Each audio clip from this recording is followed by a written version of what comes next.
À la une dans ce journal, tôt le matin, les marchands qui exercent leurs activités aux environs du monument musée à la cité Manica ont été surpris de voir leur milieu de travail envahi par des moellons déposés pour la construction d'une station-service. Ces dépôts ne touchent pas seulement le marchand, mais aussi les chauffeurs qui garent leur véhicule à l'arrêt de bus de la ville. Les marchands et les chauffeurs sollicitent une implication des autorités provinciales dans la résolution de ce problème. Le détail, c'est dans ce journal.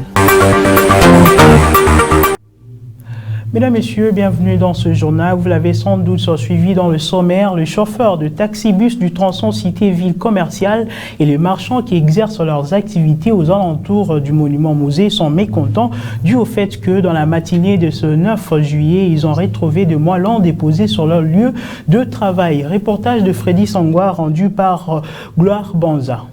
Des moellons sont posés à ces niveaux à la grande surprise de tout le monde. Ceci annonce le début des travaux de construction d'une station-service. Ces moellons ont été déposés dans la nuit du lundi 8 juillet. Tout autour se trouvent des boutiques et des hangars des personnes qui exercent leurs activités. Ces marchands veulent que les autorités provinciales s'impliquent car ceci est une désolation.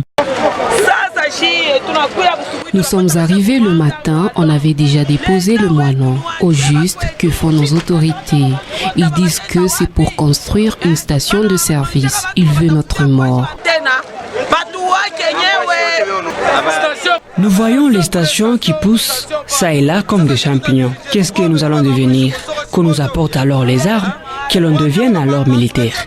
Avec ces rythmes, comment est-ce que nous allons travailler? Vous nous interdisez d'aller dans le carrière. Même là où on était censé travailler, vous venez encore déposer du moellon. Mais qu'est-ce que ça veut dire? Le responsable du marché partage les mêmes idées des marchands. Que les autorités s'impliquent dans ces dossiers, c'est inadmissible qu'il y ait une station à cet endroit. Et d'ailleurs, ça ne bénéficiera même pas à la communauté. Est-ce que nous sommes tous véhiculés dans cette ville? C'est pourquoi, en tant qu'administrateur de ce marché, je demande à monsieur le gouverneur de venir voir cette situation de plus près.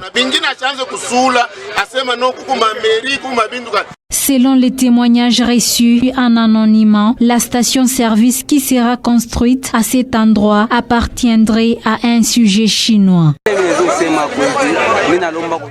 Reportage rendu par Ruth Moukena. Poursuivant ce journal, 8 suppléants de 9 députés ont été validés ce mardi 9 juillet 2019 à l'Assemblée provinciale du Lualaba. Ils siégeront à l'hémicycle pour remplacer ceux qui ont été nommés dans le gouvernement provincial. Un seul n'a pas été validé, c'est les suppléants de Jean-Marie Kassea Tchingambo, nommé ministre provincial de la décentralisation et affaires coutumières. Suivez le condensé de validation dans ce propos recueilli par Joe Conseng. 1. Kambwen Chikout Pierre. Il remplace l'honorable Kabrit Ngoï Jules de la circonscription de Kapanga et du PPRD. 2. Kassanga Kona Louis. Il remplace l'honorable député Kantenga Kapenda Alain, élu de la circonscription de Mouchacha appartenant au regroupement AABC. 3. Kayamb Akapend Wassalosa Jean Franklin, qui remplace l'honorable député Kakwatanguza Patrick Thierry André. Il est de la circonscription de Kolwezi au regroupement AAB. 4. Makano Chilombo Aline. Elle remplace l'honorable Mouyeye Lutongo Trésor, élu de Tilolo et appartenant au regroupement ADRP. 5. Moukenangando de la Haut, qui remplace Ilunga Mwele chez Louise et élu de Luboudi pour les comptes du PPRD. 6. Mutunda Katende Léonard. Lui remplace l'honorable Mouteteke Louane Achille, élu de Sandoa pour les comptes du PPRD. 7. Mouyengu Chisainga Patrick, qui remplace l'honorable Chizaïnga Sanama Jean-Marie, élu des Kolwezi pour les comptes du regroupement AAA. Et enfin, Saini Samundengo Joe, qui remplace l'honorable Masuka Saini Fifi, élu des Kolwezi appartenant au regroupement ADOP.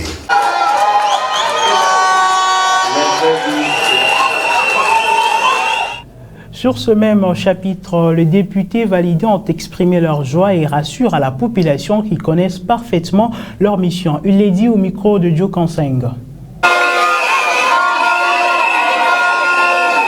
Le sentiment de joie. Représenter le peuple, c'est ça notre objectif. Pas pour un combat. Nous sommes là, c'est pour représenter le peuple. Nous sommes un couloir de transfert de doléances du peuple. Mais ici, je viens représenter la population. Comme le président lui-même l'a toujours souligné, avant tout les peuples. Donc pour moi, c'est le sentiment de joie et de satisfaction. Moi, je ne suis pas vraiment un nouveau. Je suis un ancien ici à Kolwezi. C'est presque tout le monde qui me connaît. Alors, bon, dire que ce sont des suppléants, bon, de toute façon, pour moi, la réponse, c'est-à-dire, vous allez suivre seulement la réalité. La réalisation, c'est tout.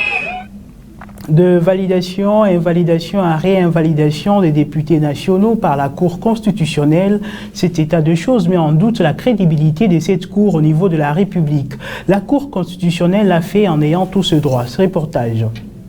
Plus d'une vingtaine de députés nationaux avaient été invalidés par la Cour constitutionnelle pour des raisons diverses. Quelques mois après, cette même Cour a réhabilité 19 de 23 députés de la coalition d'opposition de la Mouka invalidés, passant à un jeu de mots, validation, invalidation, jusqu'à révalidation. Une mesure qui avait ravivé les tensions politiques dans tout le pays. La Cour constitutionnelle l'a fait et cela est justifié. Les magistrats ou les autorités judiciaires qui pilotent cette institution sont des humains. Et tout ce qu'il y a comme travail effectué par les humains, il peut y avoir des erreurs. C'est ainsi que vous avez vu qu'il y a eu des erreurs matérielles, mais parce que la loi elle-même a donné la possibilité de pouvoir procéder à des rectifications purement matérielles. Ce n'est pas un recours ordinaire comme l'on l'entendrait dans le sens du droit, mais ce sont des erreurs matérielles qui ont nécessité une certaine révisitation. Cet acte met-il en doute la crédibilité de cette juridiction? Oui, la crédibilité doit toujours être là, mais moi je me dis, les Congolais, nous devons rompre avec la culture du dénigrement. Et comment voulez-vous que lorsque la Cour fait un travail, vous appréciez? Lorsqu'il y a des petites erreurs matérielles qui sont consignées dans la loi, parce que c'est la loi qui donne la possibilité de pouvoir revenir sur les erreurs matérielles, vous voulez cracher sur la Cour? Non. Au total, les juges se sont prononcés sur 178 dossiers de contestation des résultats des législatives nationales du 30 décembre rendus par la Commission électorale nationale indépendante et leur validation par la Cour constitutionnelle.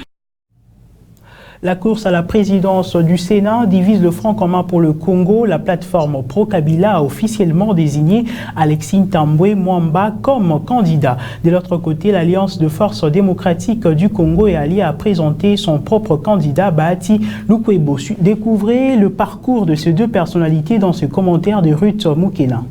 Proche de l'élection sénatoriale, deux candidats œuvrant dans la même famille politique vont se confronter, dont Bahati Lukwebo, responsable du parti politique AFDC. En même temps, il a exercé plusieurs fonctions dans l'ancien régime de Joseph Kabila. Les postes les plus récents à occuper est celle du ministre national de l'urbanisme et habitat. Par contre, son adversaire direct, Alexis Ntambwe Mwamba, qui est le choix direct tête de l'autorité morale du FCC. Il a été ministre des Travaux publics, de l'urbanisme et de l'habitat, du commerce extérieur sous Mobutu. En 1991, il devint le président de l'Union des démocrates indépendants, UDI, plateforme politique créée par Kengo Adondo pour soutenir Mobutu dans le cadre de la conférence nationale souveraine. Avec l'arrivée au pouvoir de la FDL en mai 1997, Alexis Ntambwe Mwamba, c'est vers les années 2011 qu'il a été nommé au poste du ministre de la Justice. Pas de rappel, la FDC de Bahati Lukwebo vient en deuxième position après les PPRD par rapport au nombre de députés ainsi que les sénateurs.